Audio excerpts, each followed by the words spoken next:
Well, folks, Republican Senator Ron Johnson, who has been implicated in the fake elector scheme, has once again changed his story. I think we're on about the fourth or fifth revision at this point.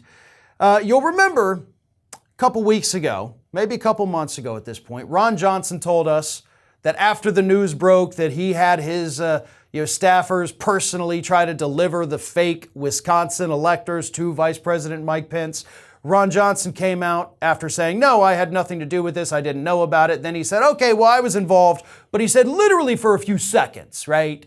Just a couple seconds. Well, this week he changed that story again while talking to an NBC reporter. He said, I was involved for probably about an hour. Okay? There's a big difference between a couple of seconds and an hour. Like I've been talking right now for a couple seconds. If I were sitting here talking for an entire hour, there'd be a lot more information exchanged, right? I think we can all agree that world of difference between a few seconds and an entire hour. And I think we can also all agree that Ron Johnson is most likely a big fat liar because he has changed his story, as I said, 4 or 5 times at this point. It went from being, yes, I did it, to no, I didn't, to yes, I did, but only for seconds. Now it's, oh, I did it, but it was just a couple hours and I did nothing wrong. And now he's trying to claim that the January 6th committee is trying to smear him. But here's the reason Ron Johnson's story has changed. Text messages, of course, continue to be revealed. And now we know that Ron Johnson was texting with Donald Trump's attorney at the time, John Eastman. And Eastman, of course, was running the fake elector scheme. And Ron Johnson actually tried to write that off, being like, hey, listen, you get a text from the president's lawyer. What am I going to do? Ignore it?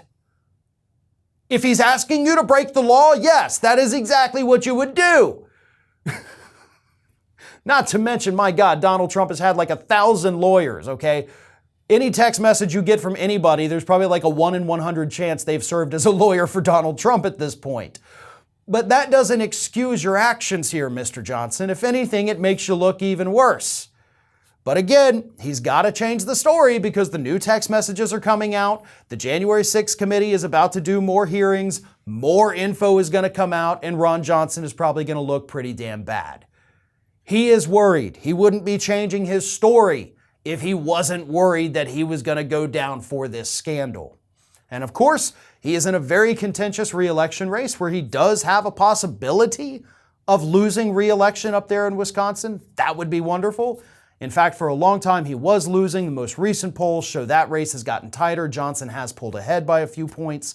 So it's a toss-up. But maybe if the January 6th committee kind of speeds things up a little bit here, maybe we can get some more dirt on Johnson, just enough to expose him as the liar that he is before those Wisconsinites head to the polls in November. This is Hattie. Hattie wants to know why you have not subscribed to our channel. You obviously like our videos, so do us a favor and subscribe.